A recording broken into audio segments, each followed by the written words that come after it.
da igreja católica tentando frear esse ímpeto protestante. Quando você tem o Concílio de Trento, que é um concílio para discutir essas questões, a criação dos jesuítas, um tribunal de santo ofício, parecido com aquele de Constantino, né? Onde você vai levar para a morte aqueles que são acusados de heresia, ou seja, de ser contrários à igreja. E mais, o index aqui é exatamente aquilo que o Constantino fez também lá atrás, de queimar, fazer uma lista de livros que fossem contrários à igreja e queimá-los.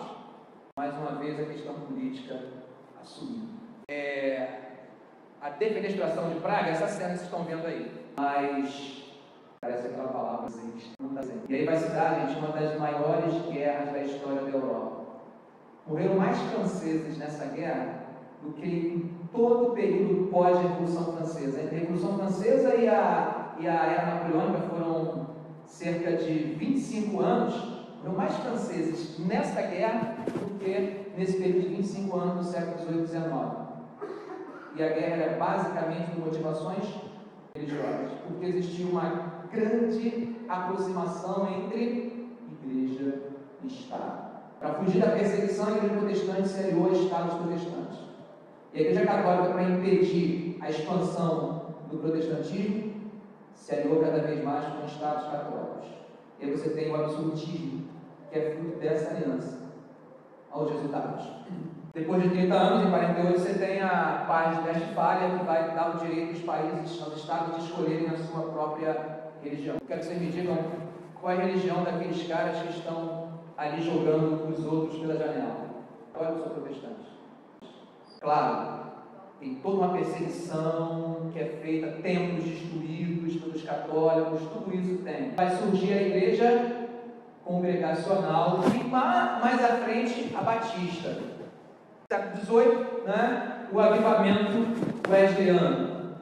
Muito importante esse momento, porque começa a se discutir um processo de santificação. Parece que tinha ficado um pouco meio esquecido, lá naquelas ideias ainda de Santo Agostinho, que afirmava que a natureza adâmica é pecaminosa, sim, é pecaminosa, mas que quem escolhe quem vai ser salvo é Deus. Todas essas questões que vão ser rediscutidas mais à frente, mas o Wesley ele vai desenvolver muito também sobre esse aspecto do processo de santificação, que é algo que parece ter sido deixado de lado. Ele vai ser muito importante, e vai formar aquilo que a gente conhece como igreja metodista.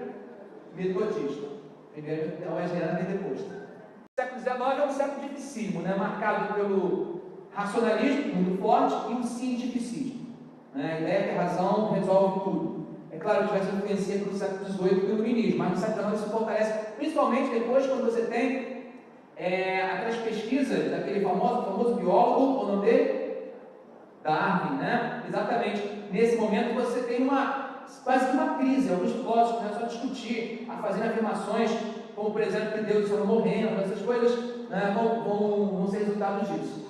E ao mesmo tempo começa a haver uma perseguição ao aspecto da religião, começam também a surgir movimentos em diferentes locais buscando mais aproximação com Deus e com o Espírito Santo. Uma dessas marcas é o movimento Holiness. Vamos ter sérias críticas também a esse movimento, mas é um movimento legítimo e que, pelo menos em termos de ponto, ele busca se aproximar dessa.